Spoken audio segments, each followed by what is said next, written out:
much the book now. Have been really enjoying Letters to Milena.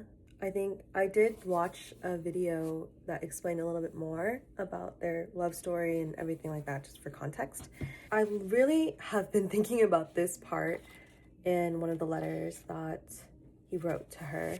This is on page 8 of this edition, by the way, so it was really early on, and I've still been thinking about it. It's one of my favorite parts of the book so far, or part of the letters so far. I won't read it verbatim completely, but essentially, she writes to him in German, and he's asking her to write to him in Czech, which is her native language. Not to imply that your command of German leaves anything to be desired. Most of the time, it is amazing, and on those occasions when it does falter, the German language becomes pliant just for you, of its own accord. And then it is particularly beautiful, something a German doesn't even dare hope for. A German wouldn't dare write so personally. But I wanted to read you in Czech because, after all, you do belong to that language, because only there can Milena be found in her entirety. So Czech, please. I think to want to know someone in their entirety by being like, please speak in your native language is just such a romantic idea. This part was really interesting to me because I know that he didn't really see her that often because he was scared to see her. He kept most of his communication and relationships in letters. So this part was really interesting to me in that sense. And still, I would be lying if I said I missed you. It's the most perfect, most painful magic. You are here, just as I am, and even more so. Wherever I am, there you are too, even more intensely. This is not a joke. I occasionally imagine that you, who really are here, are missing me here and asking, where can he be? Didn't he write that he's in Muran? I thought that was a really interesting section of his letter. I was like, he likes the idea of her, but I find that very interesting to see. I have dubbed him a coward. If the shoe fits, you know? Oh, I thought this part was really, really cute and dramatic because he signs it off just yours. And his little PS at the end. Now I'm even losing my name. It was getting shorter and shorter all the time and is now yours. He does then sign his name F next time.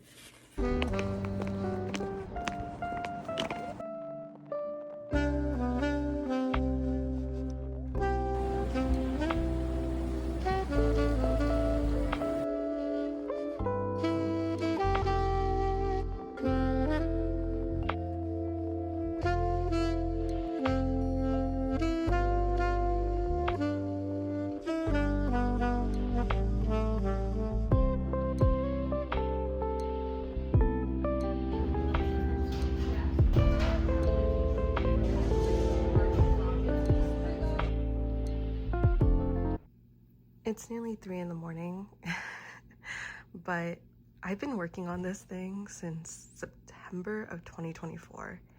It is now end of February 2026.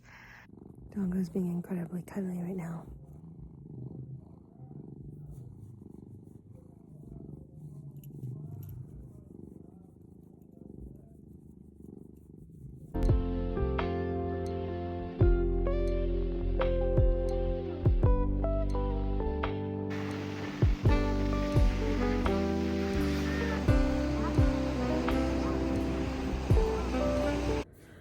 I finished watching the new Bridgerton season. I really liked it. My official Bridgerton ranking since I finished season 4, it's 2, 4, 3, 1.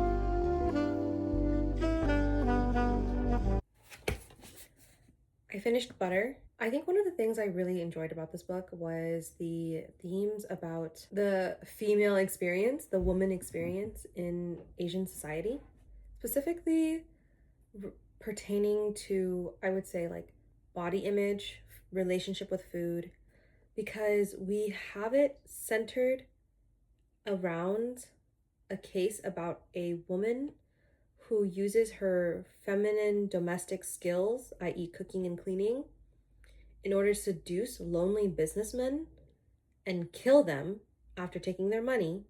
And the thing that people in this book are most angry about is that she wasn't physically attractive to them. And they couldn't understand why she was able to seduce these men when she is not physically attractive according to Asian beauty standards. And this is inspired by an actual real case. I have only heard of the real case of this through watching the Stephanie Sue Rotten Mango video on it. So, and I watched it while doing something, so I don't even remember the full details of the real story. I need to go back and watch it. The forefront of the book is the case, but in the backdrop, it's all of these characters around the journalist. Her best friend Reiko, the contrast between Reiko and Kaji, just to put the two characters side by side with each other and talk about how, like, compare and contrast their personalities, the things that they're going through, their perception of femininity and domesticity, and what it means to be a woman, and specifically a wife. Part of the demonization of Kaji is that her physical looks are bad, that they are deemed to be unaligned with what society perceives attractiveness to be. With that in mind, if you take away that aspect of like, what do these characters look like? It's like they're both like women who prioritize the domestic household, doing domestic chores, cooking, really loves cooking. Both of them really love cooking. But Reiko butts heads with Kaji because it's almost like she sees too much of herself in Kaji, and she hates that the parts of herself that she doesn't like is being reflected back at her with the image of someone she deems to be evil and unattractive. Instead of confronting that, she then spirals.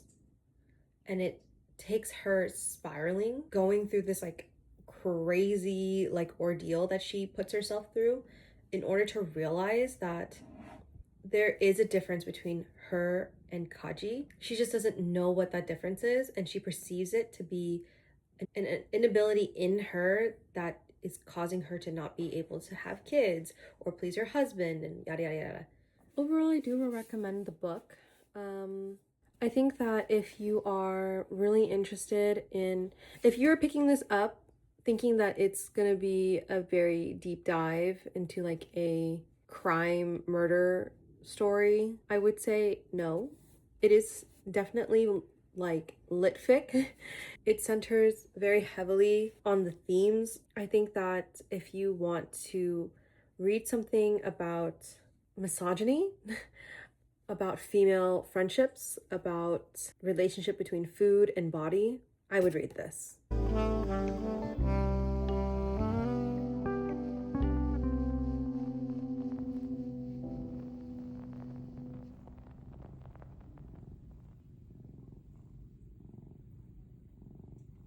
Tonight, yeah, I'm gonna do some editing.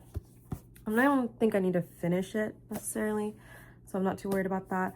But I am gonna continue reading Written on Water by Eileen Chang. I try to read an essay a night. Like sometimes they're short, so I read a couple. But the last two I read, it was Notes on Apartment Life and Bugle Music from the Night Barracks. I really liked Notes on Apartment Life. Not only was it like a good time capsule of like what was it like to live in an apartment in like the 1940s in, I believe it's Hong Kong. Also, like, I loved the descriptions of almost like a pros and cons, but a very beautifully written pros and cons list. There's probably a better way to describe that than what I just did.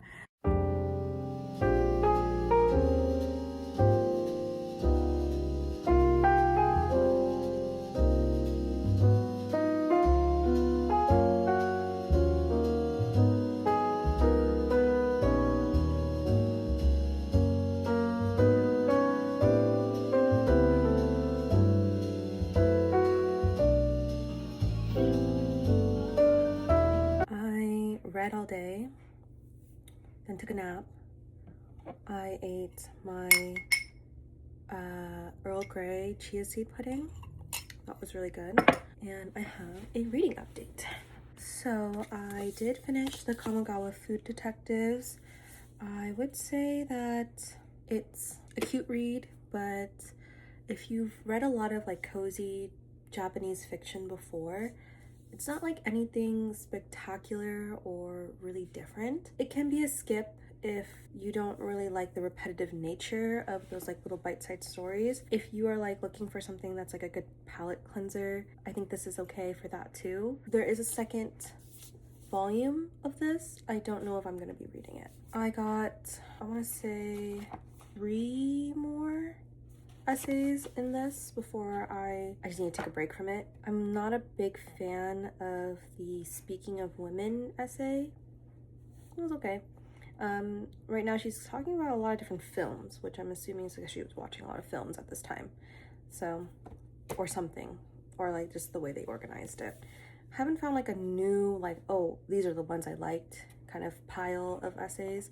So I'm just gonna keep chipping away at this. For the ones on my next to read, overall, I do want to get to Sisters by the River by Barbara Commons and East of Eden by John Steinbeck. I've never read East of Eden, which I guess, you know, I get to experience it for the first time since everyone loves that book. I am gonna start reading The Enchanted April by Elizabeth von Arnim.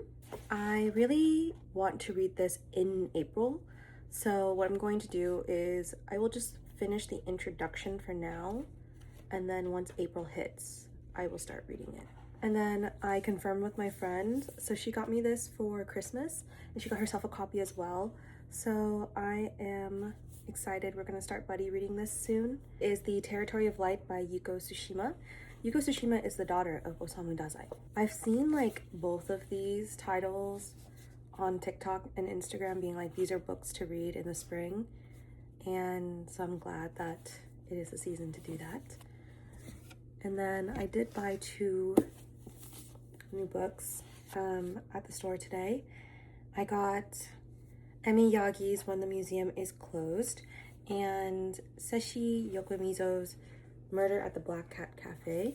That is the reading update. I was changing my camera settings around. I think I mirrored one of the cameras. I don't know if it's the one in the direction I want, so I might have to redo that.